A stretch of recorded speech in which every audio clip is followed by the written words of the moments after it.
It's Dr. Brandi. I'm Dr. Joe. And you are in for a hell of a ride. Everything, life, love, and legacy. Yes. Okay, so I have been described as a bona fide, iconic licensed psychologist, but I'm also a global speaker, consultant, leader, all things mental health. All right, yeah. Most people know me as an international speaker, peak performance coach, and I've written a couple books, but I ain't gonna say nothing. You're so extra. We also happen to be married. Yep. How long? 12 You don't years? even know. 12. almost 12. Almost 12 years. We have two sons. Two of them. Beautiful and sons. We are both doctors and entrepreneurs. Yeah. And just so you know, we're gonna talk about everything: identity and purpose, career, money. What else? Don't ever forget health and wellness. Okay, health and wellness. All things health and wellness. We won't forget that. And just so you know, buckle up. Because what? You're in for a hell of a ride. Oh, gosh. Let's go. All right, anyways, our first episode, we excited. So extra. Now, listen, we want to explain to folks what's going on, all right? So when we talk about the weather report, okay? Yes. Yeah. I love that. It's a very shrink thing to do. You came up with it. Like, how do you feel? Yeah. So the weather report is really just taking the temperature, taking inventory of what kind of energy you're bringing into the day. Okay. So Dr. Joe Johnson. Yes, Dr. Brandi Pritchett Johnson. See, I gave you a full government. Thank you, husband. What is your weather report for the day? A few minutes ago, it started to get a little cloudy, snowy. Because you wanted, no, I'm just kidding. Today I got a good workout in this morning. I was excited for today. So I would say it very sunny. There was a couple clouds that came in yesterday, last night, but overall I feel good and I'm excited about today. What about you? That's good. So so interesting how the temperature can change from moment to moment. It's very Michigan-ish, like where it'd be like 30 degrees Midwest, and then 60 degrees. Midwest for sure. Because like you're teasing, but I woke up feeling like a nice pleasant, if I were to give it a real temperature, I would say like a 72 degree, not too extreme intensity, sunny. I was feeling like a lightness, and then you kind of got on my nerves a few minutes ago. I ain't saying nothing. You get on my nerves And the clouds are kind of rolling in, but it's fine. Well, good. I'm We're here. You excited? I'm very excited. All right. So now a question for you. We know how we feel, okay? And you talking about Michigan. How about Midwesters? Because I'm from Milwaukee. We call it the Ill Mill, Milwaukee, Milltown, 53206. You know what I'm saying? No, people say Milltown. They say Mill, but you said like Milltown. It's like Milltown, a mill. Milltown. Like that sounds like going to eat a meal. But anyways, we got the weather report. Okay, so we know how we feeling. And then we're also gonna get into like what's top of mind for the day. Like what has been on your mind, taking into consideration like, hot topics. Yeah. Don't act like I didn't hear your phone buzz. And we just talked about putting the ringer on. That's what I was trying to avoid. That's why y'all hear the vibration? That's why I was taking care of my business. Okay, Anyways, she tried to sneak and cut it off. Anyways, all right. You see how you put me on blast? Well, we gonna call it how we call it. But anyways, what's top of mind for you? Top of mind for me is I'm wondering who just texted me right now. Yeah. In the middle of us working, you trying to figure out who texted. Yeah, right. who texting you? Oh gosh, never. You got some men like that though, you know that, right? Oh, I know. Maybe we'll get into it. Yeah, we'll get into that eventually. One day. What's top of mind for you? I'm actually feeling pretty clear, pretty centered. Okay.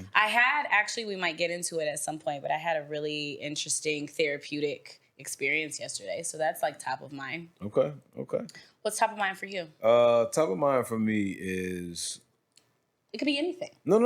But I'm gonna tell you, top of mind for me is because this is our first episode and we're shooting this. The top of mind for me is this is a long time coming, and I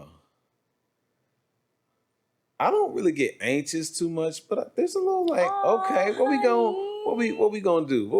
How we gonna do this? And not saying how, like what we gonna talk about, but like I'm very interested to see where this is gonna go because I think we can do a whole lot and have a lot of impact and bring a lot of value to a lot of young professionals. But you know Parents.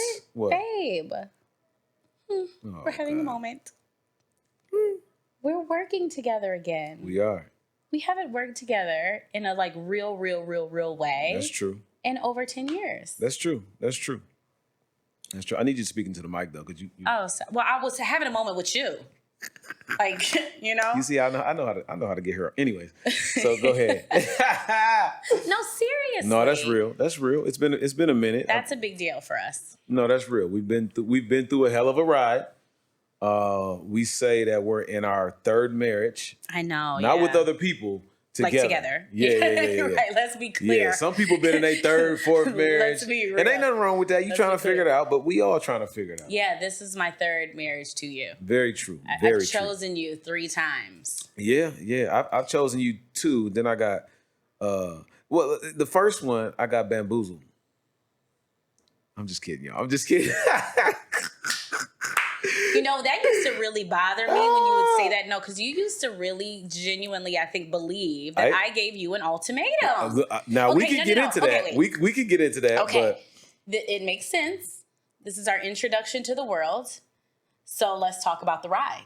We gonna talk about how we got here. Yeah, but we gonna talk about the ride. But just for those who haven't gotten it together and connected the dots when they look at the name of our podcast, right?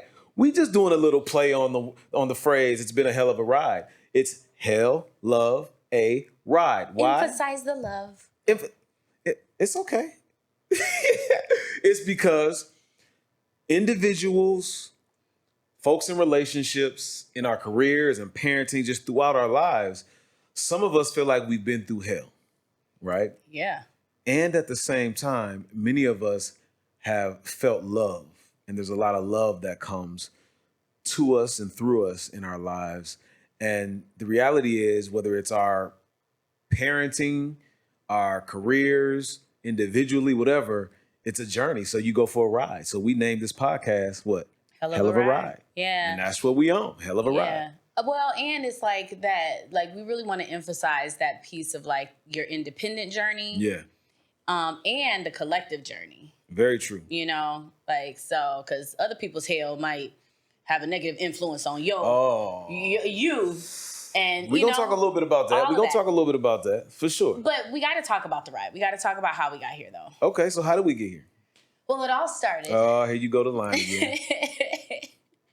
Well, I think, again, it's my journey and your journey, True. and then our journey. True, So, okay, true. so you tell me, Dr. Joe, where do you want to start? Oh, that's what you call me? You didn't call me Dr. Joe Johnson, babe. Who am I? Honey. Honey. All right, so we were both in graduate school. Mm-hmm. And It's your opportunity to tell the truth. no, trust me, I'm gonna tell the truth.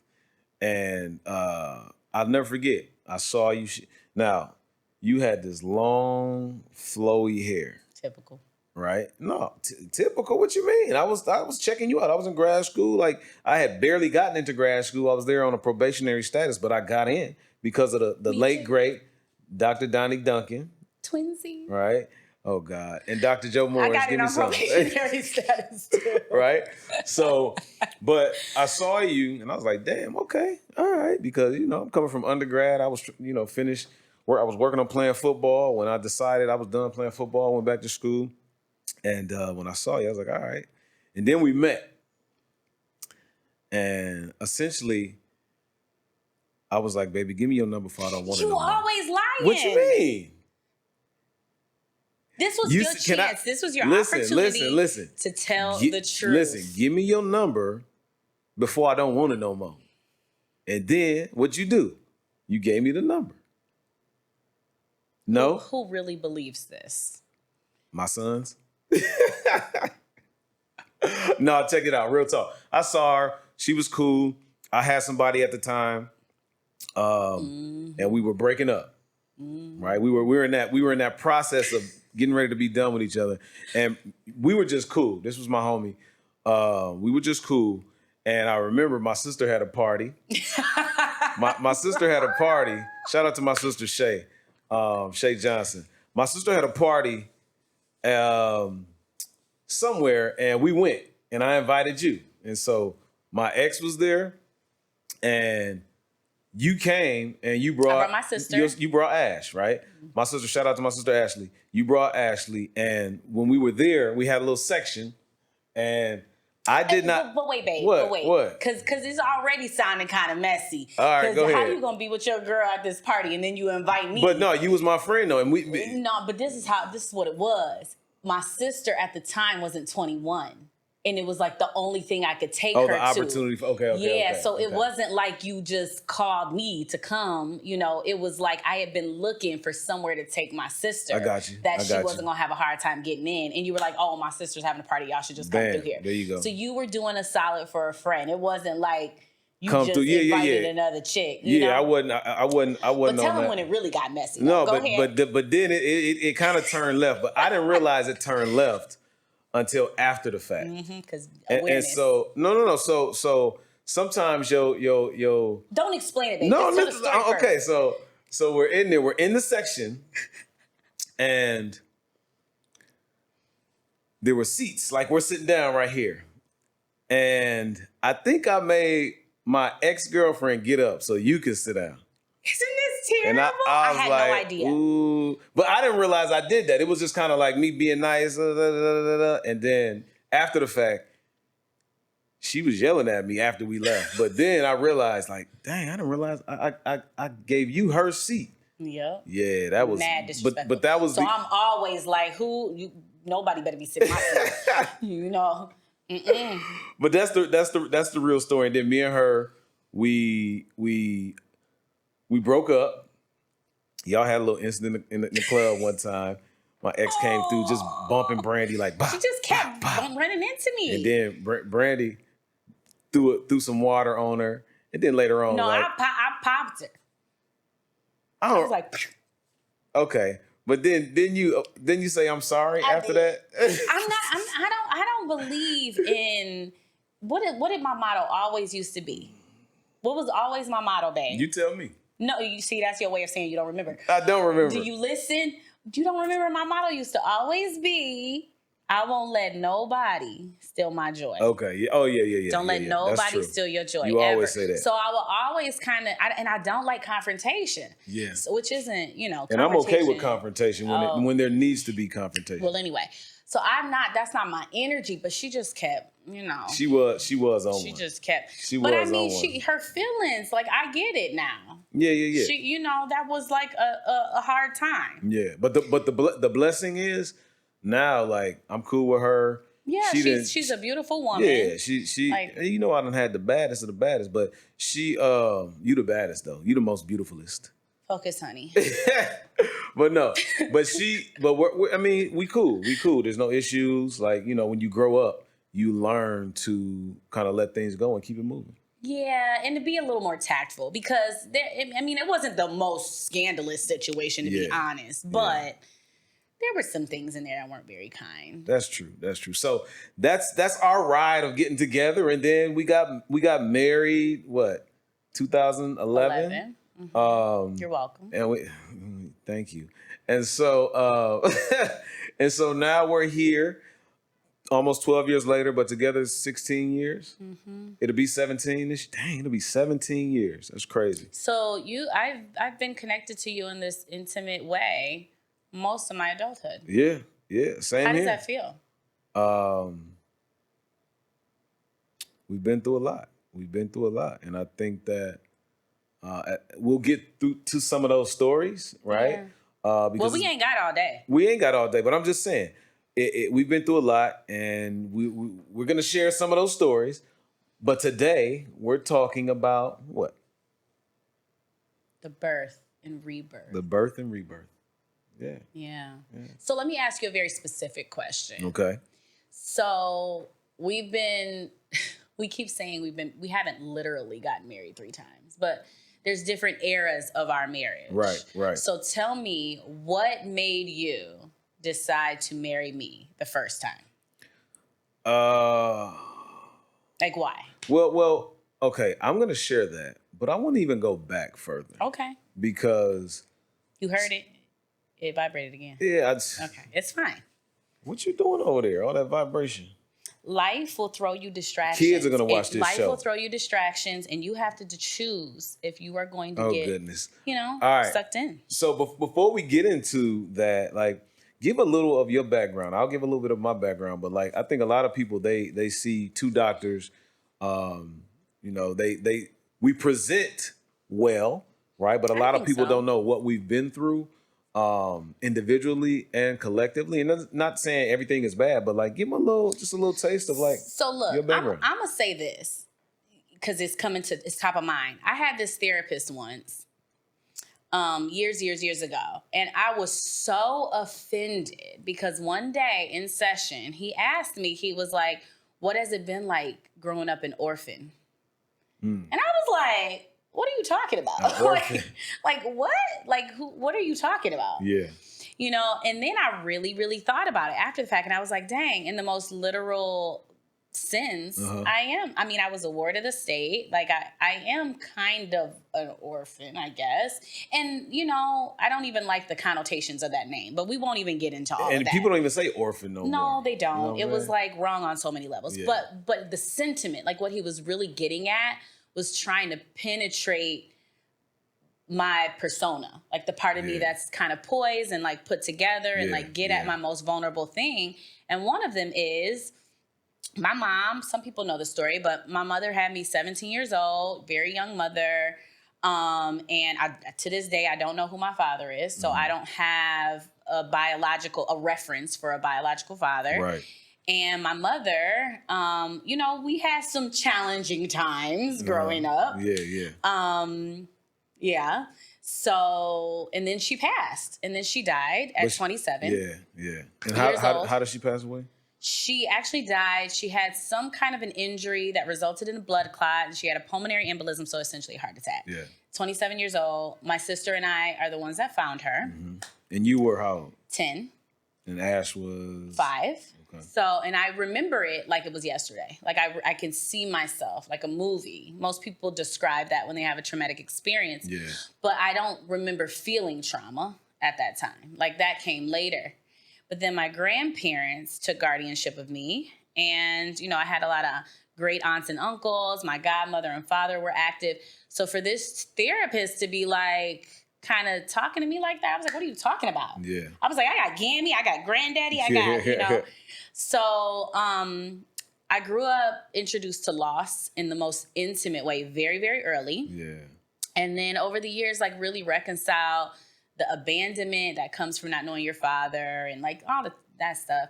And then just a lot of death. It was so much death. Yeah, I feel like is a part of my, and then the fact that we met in grad school, the academic journey was not always easy for me either. Right. Because I remember when we started rocking together, I remember your godmother passed away first. Oh my goodness, that's a big part of our story. Yeah. She was your mom's best friend. Yeah. One of her best friends, right? Rest in peace, Yvette. Yeah. And then your uncle? Your grandfather or uncle? What was next? It was my grandfather. So check this. Okay. So you're right, babe. We started dating for real in like June of 2007. Okay. So June of 2007, we're like all cute, right? And romantical. Yeah. But September, Yvette died. December, Granddaddy got sick. Yeah. May, he died. Yeah. October, Uncle Derek died. So the first year of our relationship, a lot of death. You was coming to a lot of funerals. Yeah. And you hadn't been to any. Right. You didn't have no deaths in your family. Not in my immediate family. Like immediate family. Yep. So that was kind of an intense start to a relationship, don't you think? It was. Yeah, you had pissed me off that one time. Yeah, I remember. But I was there though. And they tried to hook somebody up. You pissed me off twice. No. They tried to, check this out. At your uncle's funeral. No. At your uncle's funeral, they're gonna try to play me and halfway try to hook you up with the doctor. And I said, I got up on the mic and I was like, basically, brother, you gonna better step back. At the funeral, don't play with me. This is ego. That's ego. Ego is everybody's gonna. You know what I'm saying? I don't know. I'm trying to make something up. It ain't work. But Yeah. But yeah, I wasn't having that. And so, Everybody go on. there you go. Get out. There you go. That was quick. Everybody go on, especially you. They trying to hook you up. He was corny looking anyways. But You bet, anyways, babe. I'm just kidding. He was cool, but he still was corny. But that was an interesting time because we had some little beef going on between me. It was a rocky time in our relationship, but we made it through. First year, right? But we made it through. Right? Yeah. And so I want to keep us, bam. I want to just share just a little bit about my background, right? Yeah, please. Because who's the real Joe? So Joe Stud. It's interesting when you get older and you reflect back on your life, right? And so my brother and sister were born in Hawaii because my father was in the military. Mm-hmm.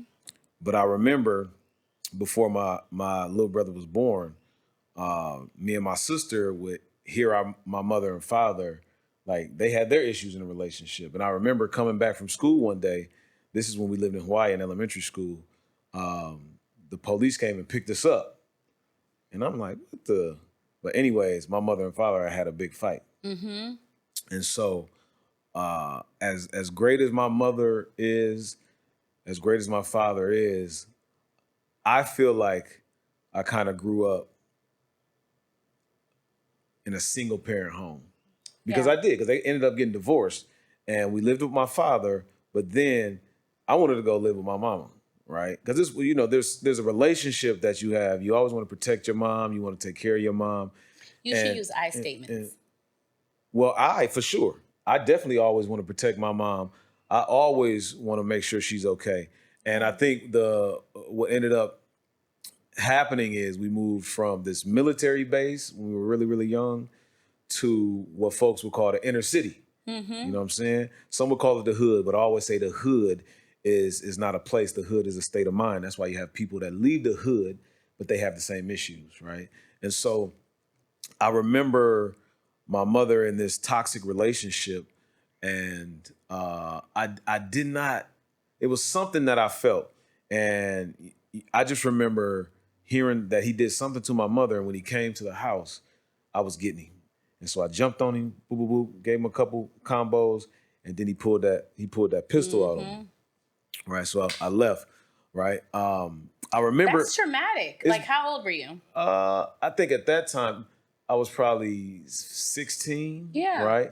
But that wasn't the first time. Like, I used to work for my aunt. She had a store, and I remember getting robbed. And, imagine being 13 with like just a pistol at your head, right? But I think when you grow up in a certain environment, like I remember just being like, I hope this fool don't shoot me. Like just it was like nonchalant. It wasn't like, ah, it was just kind of like. But babe, that's the part of it. That's actually the part of it that's most traumatic, is that there's a normalization to it. Yeah. That it's like, oh, that wasn't the first time. Yeah. That wasn't the first time. Yeah. But I think the cool thing is, one, I learned so much from my mother with her strength, right? And her ability to navigate and get through certain things. Mm-hmm. I learned a lot from my father because he's super calm and chill, But I think what's most important amongst so many things is that I use sports to get me out.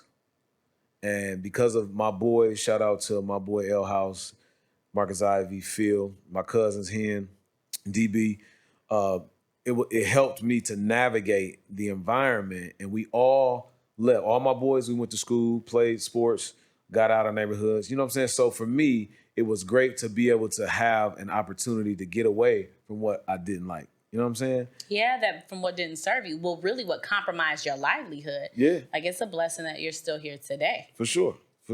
And I think sometimes it's important for people to understand, like, when they call certain neighborhoods like these hoods or these ghettos or all that, it's almost like, yeah, but you forget there are great families in these neighborhoods. Right. There are great people there. There's a whole lot of creation that comes out of that, right? And so I think it's going to be very important for us as we move forward and talk about this rebirth, right? Because we gave a little snippet of how we grew up. That ain't right? even the half That of ain't it. That ain't the half. I ain't even talked about like my little brother trying to be like me, MJ. Shout out to my brother MJ. And I used to be like, man, go and do your thing, man. Get up, get away, do something else. But anyways, he out here doing his thing. But you know what I appreciate about you, honey? What? You show a lot of love. You showing a whole lot of love and just representing on behalf of the people that you feel like have had a positive influence on you. Oh yeah, no doubt. My grandma, my granddaddy, like Yeah. my aunt Shell, Penny, Sherry, Okay, babe. Uncle Don, Okay, okay. Chris, Yep, everybody. Butter. Yep, Like, babe. okay, my bad. See, I got a big family, so I start naming people. I That'd be love a my whole family. I episode. love my family. I love your fam. Yeah. Talk about the question. Like that's Yeah, one like- of the reasons I married you. I like them. So there's this rebirth thing. We just get into it real quick. But when we say rebirth, what do we mean by that?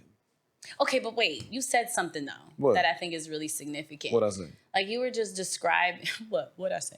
You were describing how like when you were talking about people's perceptions of things and how they miss the value in it, and they get too distracted by the innuendo of it. What I mean by that is you were talking about the hood. Yeah. And you were saying like people forget like there are loving, resourceful, good families living in quote unquote impoverished areas or underdeveloped areas or quote unquote ghettos and hoods and whatever.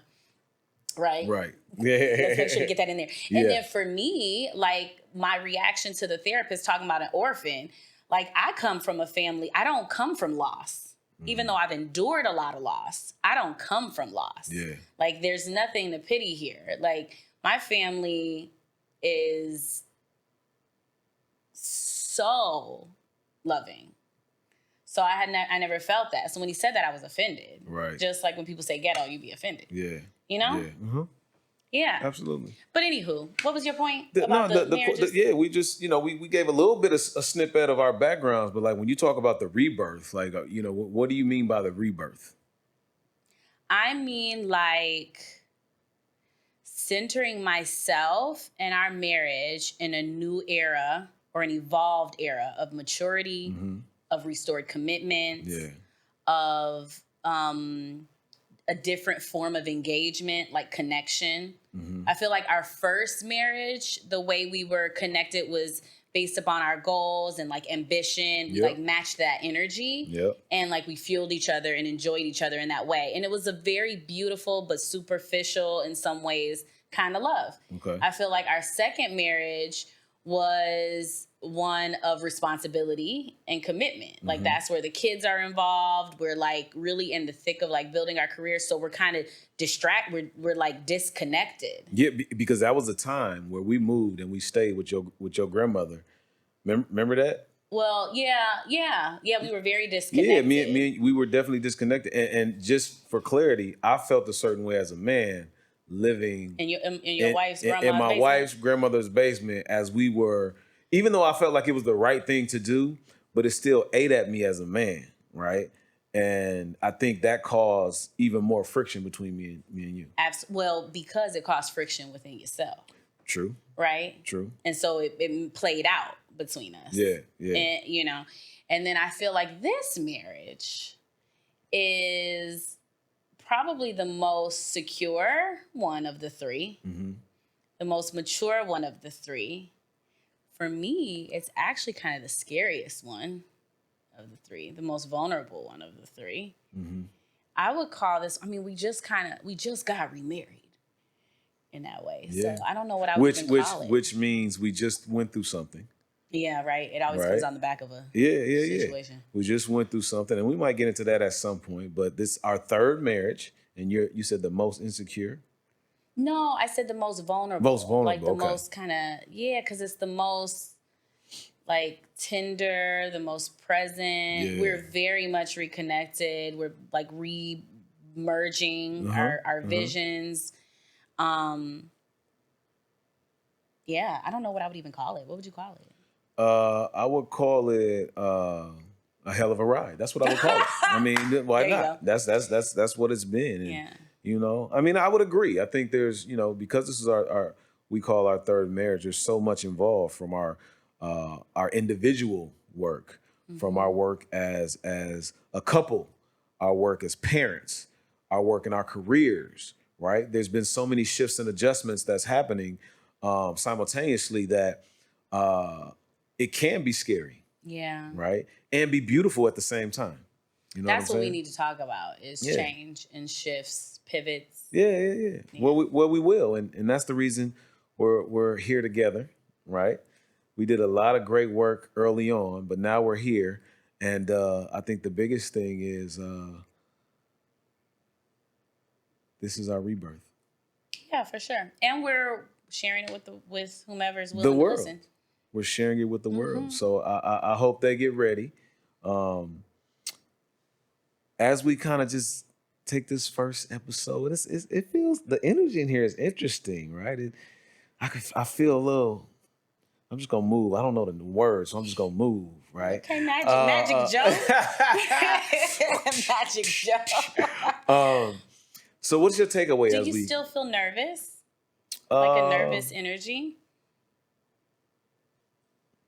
I don't know if nervous is the word. Okay. Because I feel excited, and I think it's important for me to work through whatever I have to work through internally.